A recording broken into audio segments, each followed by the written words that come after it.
but you're so supreme.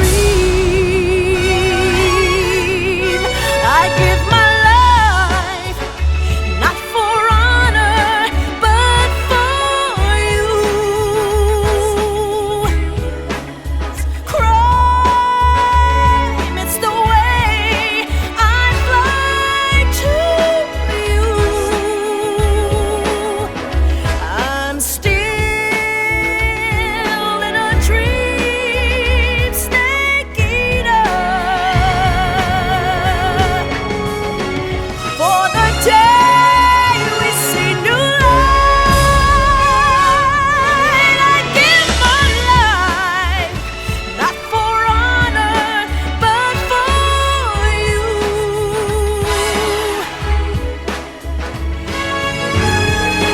I'm still in a dream, snake eater.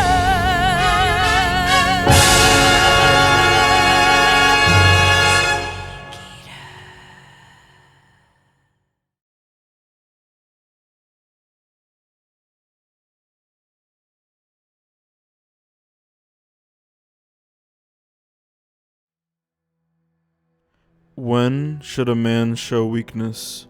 When should he be vulnerable? When should he be emotionally open? These are questions that Sean Durkin directly challenges and provides irrefutable evidence for in his responses. However, we can't answer any of these questions or know why they're being asked in the first place until we dive into 2023's The Iron Claw. I'll be dividing this video into multiple categories that will organize the order of my talking points and the themes I'll be analyzing throughout. So without further ado, please enjoy the video.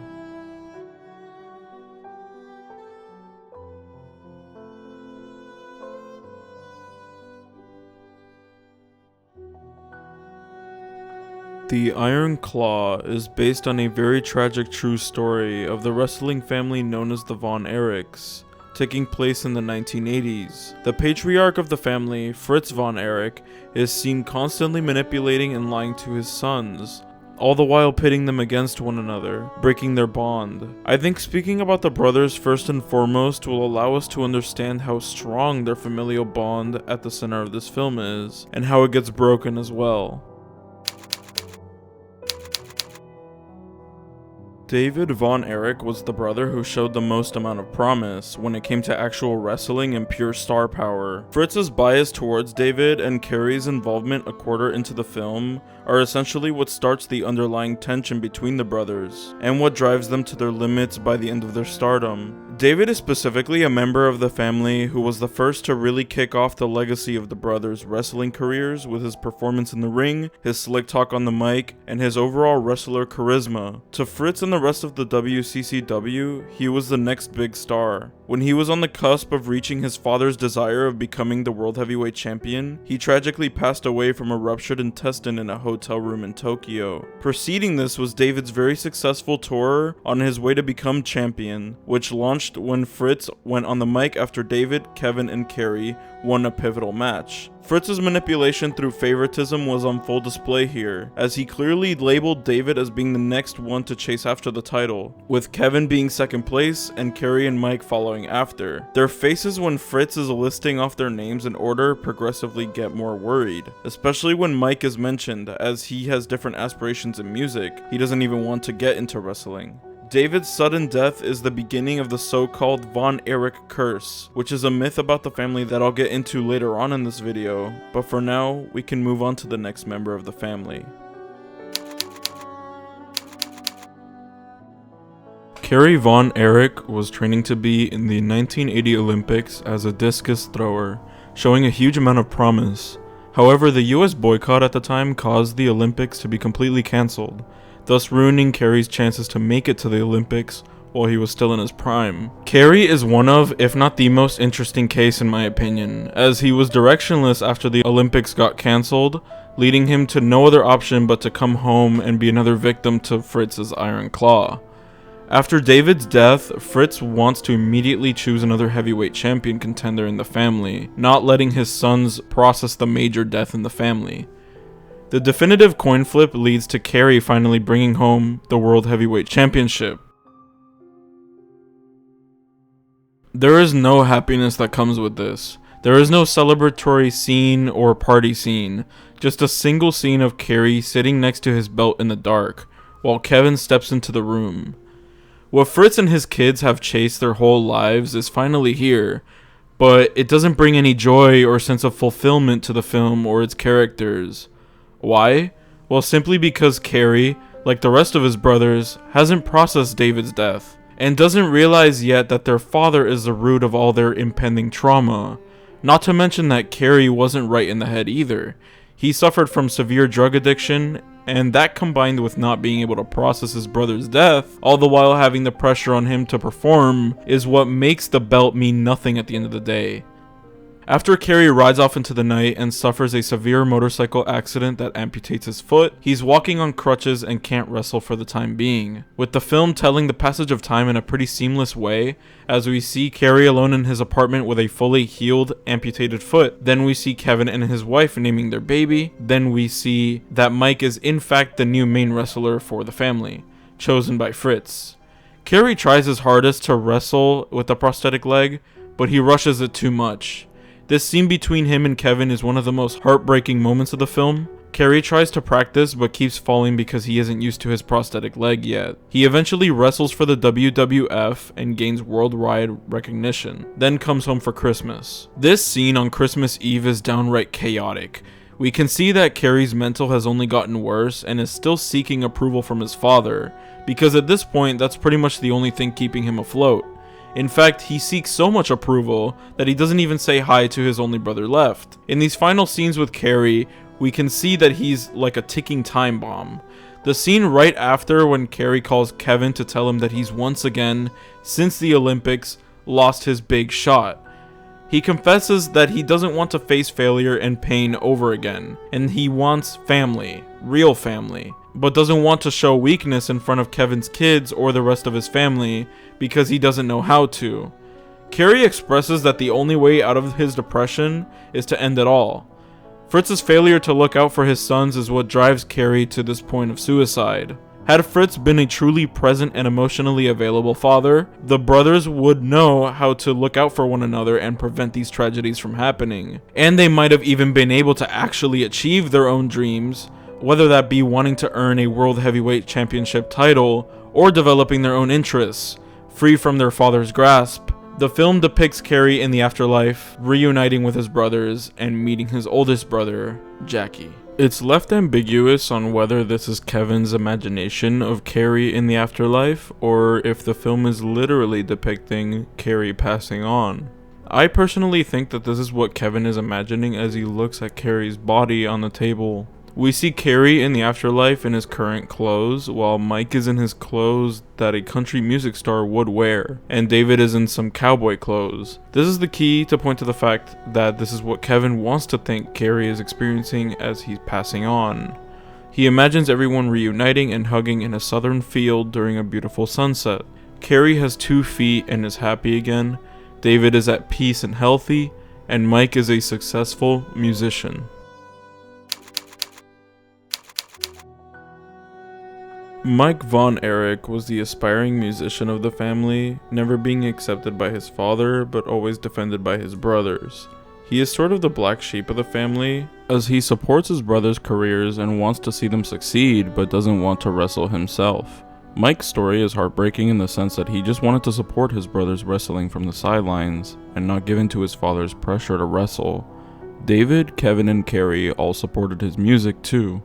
They took him to his first gig with his band and supported his dreams like he supported theirs.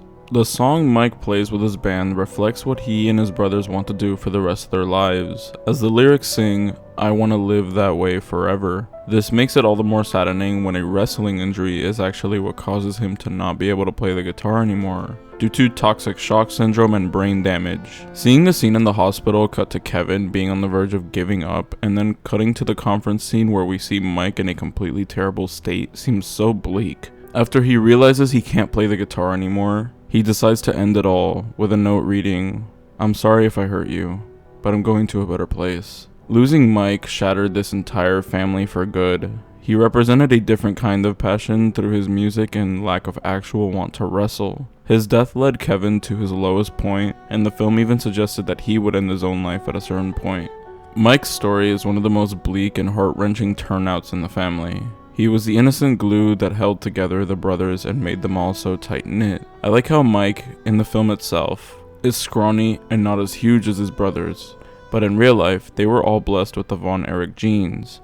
But in the film, there's more variety to the brothers' builds, and I think that it's a great way to individualize them and what they represent within the family. Mike is scrawny and lanky, not wanting to train or wrestle, just wanting to play music. David is tall and overbearing, representing his presence in the ring and on the mic, while also showing his protective side.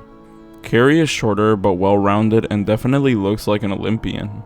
And Kevin is the biggest in terms of actual muscle mass, showing that he was the one who trained the hardest and wanted it the most, even if his father never accepted him or any of them. Now, finally, we come to Kevin Von Erich, the final brother and the portrayed main character of Iron Claw. Kevin is the one who was probably the most dedicated to wrestling and the one who trained the hardest, but he was never objectively the best, which made him an inferior son in Fritz's eyes. Kevin, as Pam said, has oldest brother syndrome, as he wants to take care of everyone and sort of watch over all of his brothers. His descent from a loving brother and husband to this depressed wrestler who's essentially lost his family is really sad to see. I think the saddest part about Kevin's story is how his father's pressure on him to be the best has driven Kevin to be completely antisocial. He can't speak well when he's on the mic, and when Pam first meets him, it seems like such a one-sided conversation, because like Pam said, he doesn't know how to ask questions, or how to extend the conversation other than yes or no. All Kevin knows is his brothers and wrestling. I think Pam is also the key to Kevin being free from his father's grasp. She showed him a different side of the world, that was unconditional love, not tied by strings or pressure to be the best at any one given thing. Kevin also always wanted to seek approval from Fritz, with him not believing that it was his father that was the root of all the tragic things that were happening. It took for Pam to tell him that, and for Carrie to die in the way that he did for him to realize that. Kevin blooms into this emotionally available father by the end of the film, crying in the arms of his own sons, who fully accept him crying, and assure him that it's okay to cry. Kevin apologizes for crying because he was told by his father to never show weakness or emotion, that it would make him less of a man. We see Kevin in a very intimate shot breaking down, likely reminiscing on the good times he had with his brothers, and processing the multiple tragedies that struck his family. His children, not raised through toxic or manipulative means, comfort their father in this deeply emotional moment. I think this final scene culminates all the tough learning and tragic experiences that Kevin has experienced throughout this film, with a simple, short, and bittersweet scene being all we need at the end of it all. While all the brothers were trapped in the iron claw of their father, I think Kevin, being the second oldest and having the want to take care of everyone and see everyone happy, is the one that was the most convinced of his father's ideologies, and in some form of twisted irony from the universe, he's the one that's still alive today. What he has is a real family, the ones who look after each other and support each other during hard times, not being told to just suck it up and move on like a man.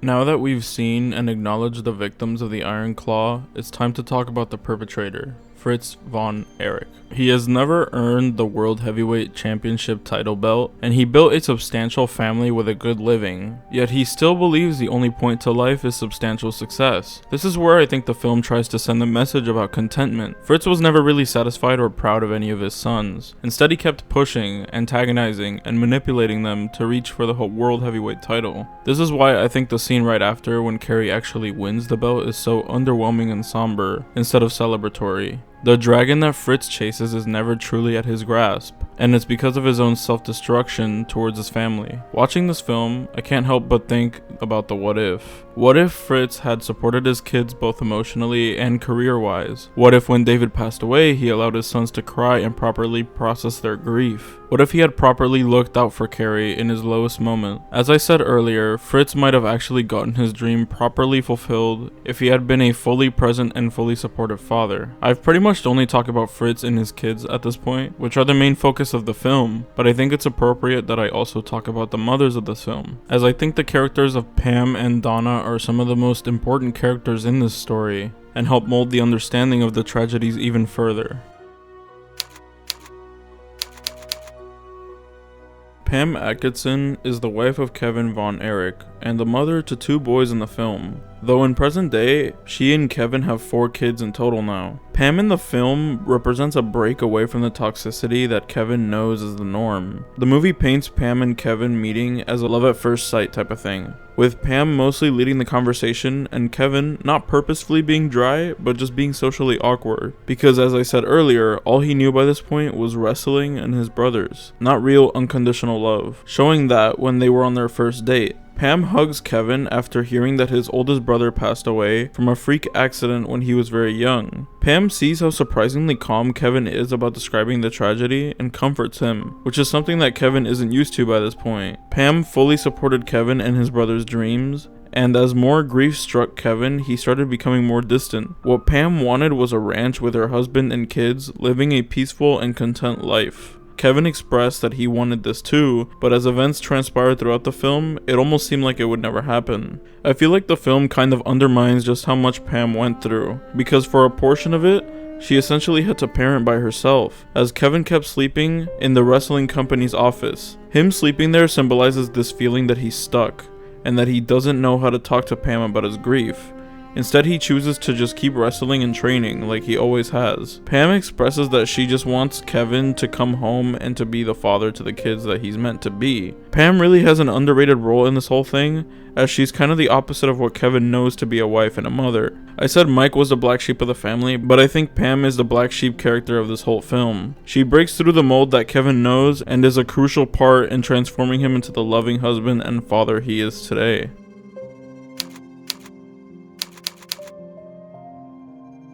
Doris Atkinson was the wife of Fritz Von Erich and the mother of the Von Erich brothers. She's sort of a passive character that is one of the most tragic instances of being caught in Fritz's iron claw, and is essentially shut down by him. The film doesn't indicate whether she wants to interject between the conflicts going on, or whether she actually wants to comfort her sons when tragedy hits the family. But I think that she just got so manipulated by Fritz that she felt like she wasn't allowed to do anything but cook and clean. Dottie clearly remembered the good times they had, since she told the story about Fritz trying to get into music. It seems like she might have had a genuine relationship with him at some point, but the marriage clearly became a tool for Fritz to have kids so he could turn them into wrestlers. One of the saddest scenes in The Iron Claw is after Mike dies. She looks at the same black dress she wore to David's funeral and says that she doesn't want to wear it again. It's this very intimate and emotional scene where Pam is trying to confront Doris, telling her that everyone there loves her. Earlier, when it's David's funeral, we see Doris put on her dress and hold back tears, as the film is showing us that she is indeed stuck in the iron claw too. This is happening as Fritz is outside telling his sons to take their sunglasses off and to not cry. She always follows his ideals, just like her kids. Another detail that, in the real story, eventually caused their divorce is towards the end of the film when Doris is painting out of depression. Fritz asks what's for dinner, as she didn't make anything. This is significant because throughout the whole film, whether obligated or not, we've seen her constantly cook huge meals for the whole family.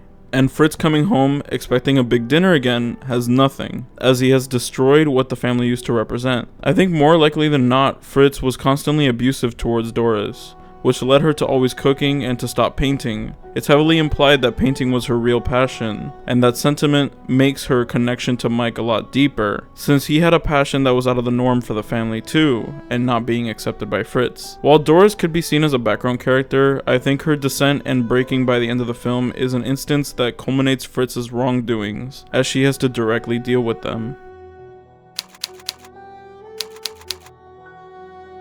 The patriarch and the main cause of most of the family's problems is Fritz Von Erich. Fathers and mothers alike have crucial roles to play when it comes to shaping their children's personality and interests. Fritz has complete control over the Von Erichs. He treats his children as extensions of him, as they're forever told that they should chase after something that he could never get himself. Fritz is a troubled person, fueled by an extreme mindset and his hunger to be the greatest in the industry. He's abusive and manipulative to his sons, as well as manipulating his own wife so she can follow the same rules of the house too. As I said earlier, Fritz never believed in any of them. He always pushed wrestling to his children in an extreme way, never giving any way to other things that they might have been interested in. Fritz wasn't interested in being content with his life or his family. Instead, he resorted to emotionally manipulating and eventually traumatizing his kids to reach the title belt that he never could. Kevin says a quote about halfway through the movie, right after Fritz announces that David will become the next world heavyweight champion. Congratulations, boys. Sure he doesn't mean me first. Pop doesn't make mistakes like that. Is there a problem? No, sir. This is how Fritz psychologically manipulates his sons. He pits them against one another to create some competition amongst them, only not in a friendly or encouraging way. He outright says who his favorite son is at any given time. Fritz von Erich is a story of dissatisfaction, and the want to chase something by any means necessary. The terror he causes on his family is what causes everything to crumble down, not the so-called von Erich curse that everyone seems so convinced of.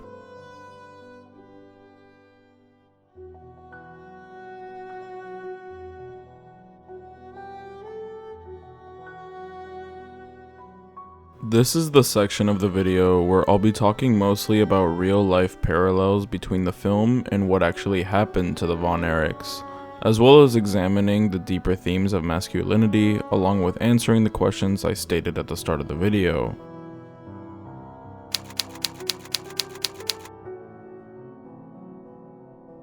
The causality of pressure is a theme that's honed in on in Iron Claw, and is what eventually drives most of the brothers to suicide. Throughout the events of the film, and in real life when this took place, all of Fritz's children wanted to please their father's wishes for them. While their bond was tight and seemingly unbreakable, they almost weren't human. Fritz didn't want kids. He wanted wrestling machines to chase after the belt that he dreams about. Even when one of his kids does achieve it, he doesn't seem satisfied, because he wants all of them to get it. The film paints the belt in this dark light like it's almost a reverse MacGuffin, where actually achieving it doesn't bring any glory, only more despair at the thought of disappointment. Once again, hopping back on Mike's story, this is the greatest example of Fritz's pressure. Mike in the film wanted to purely be a musician and wasn't built like his brothers for wrestling. In real life, this was the case, but Mike also offered to become a cameraman and production assistant for his father's wrestling company, the WCCW. This wasn't shown in the film, which makes sense as they wanted to show Mike as a complete outsider from the rest, but Fritz was likely appalled by this, not wanting one of his sons to pursue another career. Even after his rare case of toxic shock syndrome in the real world, he tried to keep wrestling, most likely as pressure from his father, but he proved to be too weak to continue. David's death was something of contention in the real events. On paper, his death was due to acute enteritis, which is the inflammation of the small intestine, but other wrestlers such as Ric Flair have gone on record saying that he likely overdosed. Either one of these is completely believable, since David was shown as the most stressed, chasing after the belt on his big tour. Many stars and musicians have overdosed due to having access to hard drugs and not wanting to deal with fandom and popularity sober. While David was in Tokyo, he likely wanted to ease off the feeling of pressure from his father and the anxiety from being so close to achieving the belt. This can all relate back to Fritz's beliefs in what a man should be. David couldn't express his feelings of anxiety and was likely thinking that he had to do everything on his own because he was singled out by his father, even knowing that he had brothers and other people around him that fully supported him. The fear of failure is a theme that the Iron Claw tackles in a very tragic way, with Carrie being the biggest example of this. As I said in his section of the video, he wanted to be an Olympian discus thrower, but with the 1980 US boycott, the Olympics were cancelled. This led him back to his family and into wrestling. Kerry was a very passionate person that gave his all in both discus throwing and wrestling, but was always backed down by failure. He got the belt, but then went on a night ride that amputated his foot. In the film and the real world, he kept on wrestling with a prosthetic leg without the general audiences knowing. Contrasting the film, in real life, Kerry got married and had 2 kids. However, Kerry and his wife went through a divorce a year before Kerry's death. He took his own life with a .44 caliber revolver on his father's ranch. It's unknown whether Kevin was actually there to witness it like he did in the movie, but it is known that Kerry was a very depressed and drug-addicted person. After his marriage broke down, he planned to end his life just a few months later. Kevin is a member of the family who overcame the fear of failure and overcame the pressure from his father. He sold his father's company and started a family. He is still alive today with 4 children, with 2 of them becoming wrestlers on their own terms.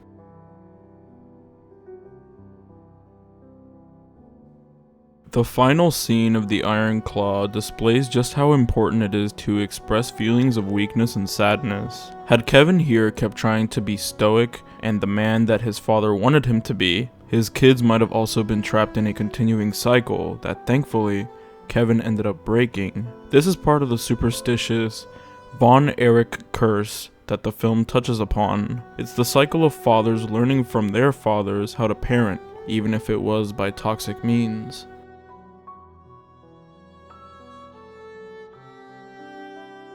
In moments of weakness, the men of the Iron Claw always try to push through with a straight face, never communicating properly or standing up and saying something when they aren't sitting right with something. Had the brothers been vulnerable to others, emotional advice, and allowed themselves to give and take that same advice, the family would have grown stronger and been a much less hectic household.